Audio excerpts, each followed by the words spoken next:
Hello friends, अगर आप लोग भी देखिए सितंबर 2026 के अंदर एग्जाम देने वाले हैं सीए इंटरमीडिएट का, तो इंस्टीट्यूट ने जीएसटी के रिगार्डिंग अमेंडमेंट्स देखिए आपकी दे दिए हैं। तो आइए बिना किसी देरी के फटाफट कंसाइज वे में जरा अमेंडमेंट्स को हम लोग रिकॉल कर लेते हैं, समझ लेते हैं। तो 7 चैप्टरों के अंदर आपकी देखिए ये अमेंडमेंट्स आई हैं। सारे चैप्टरों के नाम आप लोगों के सामने यहाँ पर दिए गए हैं।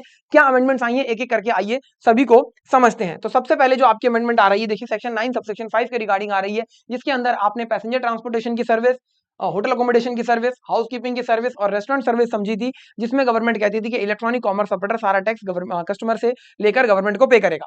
इसके अंदर एक नई सर्विस ऐड कर दी गई है, लोकल डिलीवरी सर्विस, जैसे कि आपका डिलीवरी हो गया, पोर्टर हो गया। तो अगर आप ये सर्विस देते हैं तो इसके ऊपर भी आपको देखिए इलेक्ट्रॉनिक कॉमर्स ऑपरेटर ही सारा टैक्स गवर्नमेंट को पे करेगा कस्टमर से लेकर। Very simple. इसके बाद आपकी जो अगली सर्विस आती है वो आती है गुड्स ट्रांसपोर्ट एजेंसी की, जिसके अंदर हमने पढ़ा था कि 12% और 5% से टैक्स लगता है। अब इस 12% के रेट को चेंज करके 18% कर दिया गया है, मतलब 18% के केस में आपका फॉरवर्ड चार्ज लग जाएगा। बिल्कुल इसी से मिलती जुलती आपकी सर्विस आती थी रेंटिंग ऑफ मोटर व्हीकल की सर्विस, जिसमें कॉस्ट ऑफ फ्यूल इंक्लूडेड होता था कंसिडरेशन में। तो यहाँ पर भी 5% और 12% की कहानी आती थी। अब यहाँ पर भी इस 12% के रेट को हटाकर 18% कर दिया गया है। 18% के केस में चाहे वो जीटीए हो या रेंटिंग ऑफ मोटर व्हीकल की सर्विस, फॉरवर्ड चार्ज लगेगा। ठीक है जी। बाकी केसेस में रिवर्स चार्ज लगता है, तो वो आप डिटेल में कॉन्सेप्ट क्लासेस में आपने हमारे साथ पढ़ा हुआ है। अगली जो आपकी देखिए अमेंडमेंट आती है वो आती है एग्जेम्पशन चैप्टर के अंदर। यहां पर हमने क्लियरली पढ़ रखा था कि अगर आप बाय रोड गुड्स ट्रांसपोर्टेशन की सर्विस देते हैं, बाय इनलैंड वाटरवे सर्विस देते हैं, तो इसके ऊपर आपका जीएसटी नहीं लगेगा। लेकिन अगर एक गुड्स ट्रांसपोर्ट एजेंसी या कोरियर एजेंसी ये सर्विस देगी तो जीएसटी लग जाएगा।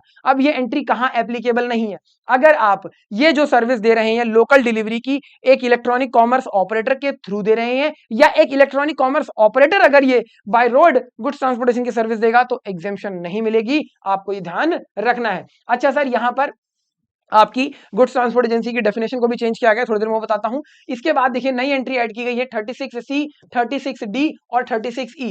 लाइफ इंश्योरेंस, हेल्थ इंश्योरेंस और इनका री इंश्योरेंस अगर किया जाता है तो उसके ऊपर गवर्नमेंट अब जीएसटी चार्ज नहीं करेगी। सपोज एक कंपनी है एक्स लिमिटेड, इसने अपना हेल्थ इंश्योरेंस प्रोवाइड किया 1000 करोड़ का, आगे इसको वाई लिमिटेड से री इंश्योरेंस करवा लिया 500 करोड़ का, इसके ऊपर भी एग्जेम्पशन मिल जाएगी। लेकिन ये हेल्थ इंश्योरेंस, लाइफ इंश्योरेंस की जो एग्जेम्पशन है ये इंडिविजुअल और उनके फैमिली मेंबर्स को ही दी जाएगी, ग्रुप ऑफ पीपल्स को नहीं दी जाएगी। जैसे कि इंप्लॉयर अगर इंप्लॉय के लिए ले लेता है, ठीक है जी, तो वहां पर ये एग्जेम्पशन नहीं मिलेगी।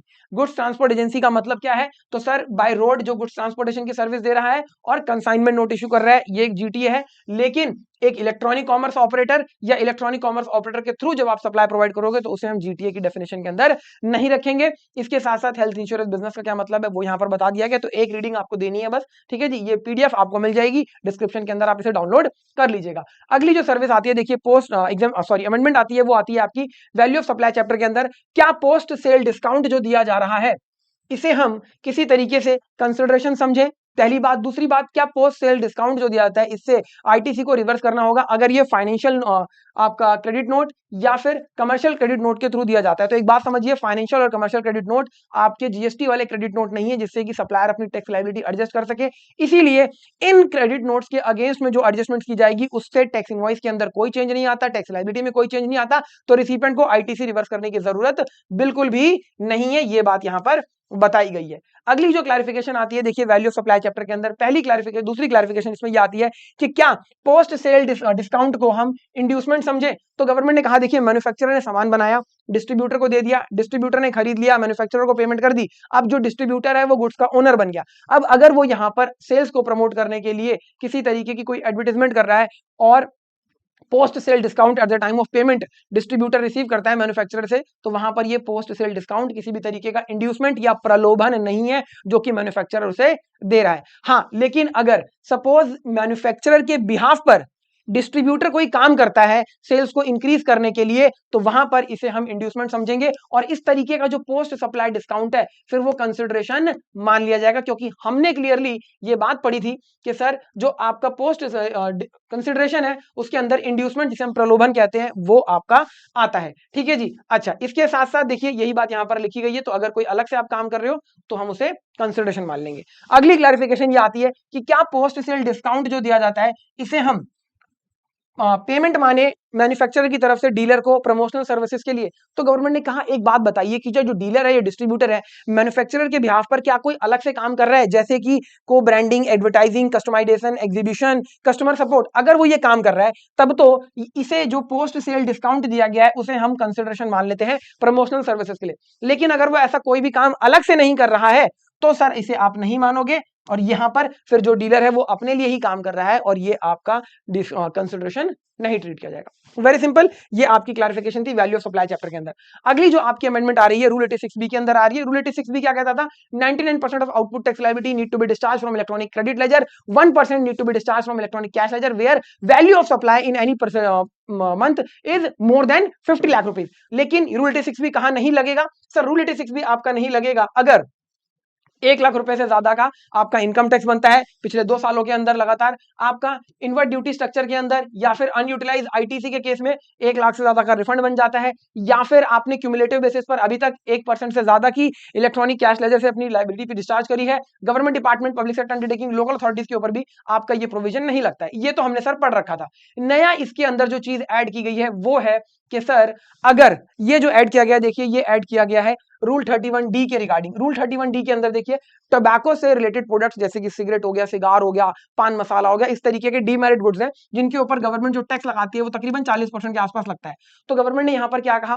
डीमेरिट गुड्स हैं, इनकी सेल को कम करना है ताकि लोगों को कैंसर कम से कम हो। तो एक एग्जांपल समझना, आपको आसानी समझ में आ जाएगा। सपोज एक्स लिमिटेड है, ये मैन्युफैक्चरिंग करती है टोबैको प्रोडक्ट्स को, ठीक है जी। इन्होंने सेल करा किसे? वाई लिमिटेड को। यहाँ पर ये डिस्ट्रीब्यूटर है, डिस्ट्रीब्यूटर से ये सामान जाता है रिटेलर के पास, रिटेलर से ये सामान जाता है फाइनल कस्टमर के पास। तो गवर्नमेंट ने कहा कि मैन्युफैक्चर डीलर और डिस्ट्रीब्यूटर और रिटेलर के ऊपर रूल 86B नहीं लगेगा। रूल 86B नहीं लगेगा प्रोवाइडेड मैन्युफैक्चरर जो है रिटेल प्राइस के ऊपर, रिटेल प्राइस के ऊपर पूरा जीएसटी पे कर दे गवर्नमेंट को। इनके ऊपर हम रूल 86B नहीं लगाएंगे। ये आपकी अमेंडमेंट है जो यहां पर आई है। फॉर एग्जाम्पल 1000 रुपए के गुड्स हैं, 40% से टैक्स लगा यानी कि 400 रुपए, ठीक है जी। भले ही मैन्युफैक्चरर ने डीलर को ये सामान बेचा हो 700 रुपए में, लेकिन गवर्नमेंट यहां पर डीलर से क्या, मैन्युफैक्चरर से क्या कह रही है कि आप हमें रिटेल प्राइस पर जो कि 1000 रुपए है, जो कि फाइनल कस्टमर कहीं ना कहीं पे करेगा रिटेलर को, मैन्युफैक्चरर से ही हम 1000 रुपए के ऊपर जीएसटी ले लेंगे। और जब ऐसा होगा तो सर इनके ऊपर रूल 86B नहीं लगेगा। ये सिंपल सी बात है जो कि आपको बताई गई है। बहुत डिटेल में अगर आप पढ़ना चाहते हैं तो कॉन्सेप्ट क्लासेस में आ सकते हैं। यहां पर मैं अगर डिस्कस करूंगा इसके लॉजिक को तो बहुत ज्यादा लंबी हो जाएगी हमारी ये वीडियो। अगली जो आपकी अमेंडमेंट आती है रजिस्ट्रेशन चैप्टर के अंदर आती है, जो कि 2 नए रूल ऐड किए गए हैं, रूल 9A और रूल 14A। यहां पर गवर्नमेंट ने देखिए स्मॉल बिजनेसमैन को, स्मॉल पर्सन के लिए रजिस्ट्रेशन के प्रोसीजर को आसान किया है। गवर्नमेंट ने कहा कि सर अगर आप रूल 8 के अंदर रजिस्ट्रेशन 8 में रजिस्ट्रेशन लेना चाहते हो जो कि जनरल मिलता है, रूल 12 में टीडीएस या टीसीएस कलेक्ट करने के लिए, रूल 17 में यूनिक आइडेंटिफिकेशन नंबर दिया जाता है। तो अगर आप sir data analysis and risk parameter के बेसिस पर, जो कि गवर्नमेंट आइडेंटिफाई करती है, आपको लो रिस्क कैटेगरी के अंदर रखा जाता है, तो आपके एप्लीकेशन करने के 3 दिनों के अंदर अंदर हम इलेक्ट्रॉनिकली आपको रजिस्ट्रेशन प्रोवाइड कर देंगे। सिर्फ 3 दिनों के अंदर अंदर बस आपको लो रिस्क एप्लीकेंट होना चाहिए। और लो रिस्क एप्लीकेंट कैसे बनोगे? Data analysis and risk parameter के बेसिस पे, जो कि गवर्नमेंट चेक करेगी। हमें उसमें पढ़ने की जरूरत नहीं है कि सर वो कैसे होगा, क्या होगा।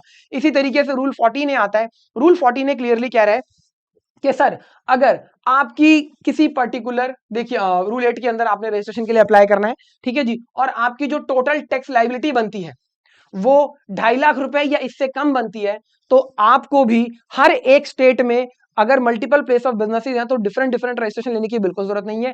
एक रजिस्ट्रेशन के अगेंस्ट में एक ही स्टेट में आप काम कर लो। एक से ज्यादा आपके प्लेस ऑफ बिजनेसेस हैं अलग अलग स्टेट में, तो स्टेट वाइज तो रजिस्ट्रेशन लेना पड़ेगा, लेकिन एक स्टेट में एक ही रजिस्ट्रेशन आपको दिया जाएगा, अलग अलग रजिस्ट्रेशन आपको नहीं मिलेंगे। 3 दिनों के अंदर अंदर हम आपको अप्लाई करने के ये रजिस्ट्रेशन प्रोवाइड कर देंगे। लेकिन अगर आपकी टैक्स लायबिलिटी सपोज किसी पर्टिकुलर मंथ में 2.5 लाख रुपए से ज्यादा जा रही है, तो आपको इस रूल 14A के हिसाब से फिर बाहर आना पड़ेगा, ठीक है जी। आपको अपनी इस पीरियड की सारी रिटर्न्स भरनी होंगी, कोई कैंसिलेशन प्रोसीडिंग्स यहां पर इनिशिएट नहीं होनी चाहिए, और आपका आधार बेस्ड रिस्क बेस्ड वेरिफिकेशन जो होता है, जिसमें प्रॉपर ऑफिसर आता है, डॉक्यूमेंट्स चेक करता है, आधार ऑथेंटिकेशन करता है, फोटोग्राफ लेता है, रिपोर्ट बनाता है, वो सारी चीजें होंगी। तो सर यहां पर आपको फिर जब ये इस रूल 14A के हिसाब से आप बाहर आ जाओगे, नॉर्मल रजिस्ट्रेशन में आ जाओगे, तभी आप देखिए 2.5 लाख से ज्यादा की जो आपका आउटपुट टैक्स लायबिलिटी है वो आप पे कर सकते हो, उसके अगेंस्ट में आप इनवॉइसेस वगैरह इशू कर सकते हो। तो सर रूल 14A सिंपल सा क्या कहता है कि अगर आपकी टैक्स लायबिलिटी 2.5 लाख रुपए या इसके कम है तो आप एक स्टेट में एक ही रजिस्ट्रेशन ले लो, इलेक्ट्रॉनिकली हम आपको दे देंगे 3 दिनों के अंदर अंदर। Very simple. अगली जो आपकी अमेंडमेंट आती है सर वो आती है सेक्शन 44 के अंदर रिटर्न चैप्टर में, जिसमें क्लियरली बताया गया कि अगर आपकी एग्रीगेट टर्नओवर फाइनेंशियल ईयर की 2 करोड़ रुपए तक है तो आपको अपनी जीएसटीआर 9 एनुअल रिटर्न फाइल करने की जरूरत नहीं है। बहुत सिंपल सी देखिए, ये सारी आपकी अमेंडमेंट थी, कंसाइज में आप यहां पर देख सकते हैं। Electronic commerce operator, GTA, goods transport agency, health insurance, life insurance, GTA की definition, rule 86B, 9A, 14A और आपकी एनुअल रिटर्न की अमेंडमेंट्स। तो ये सारी वो अमेंडमेंट्स थी जो आपको अपने एग्जाम में प्रिपेयर करके जानी है। 5 से 10 नंबर तक की अमेंडमेंट्स डायरेक्टली पूछी जा सकती हैं। मैं मिलूंगा आप लोगों से नेक्स्ट वीडियो के अंदर, तब तक के लिए थैंक यू सो मच।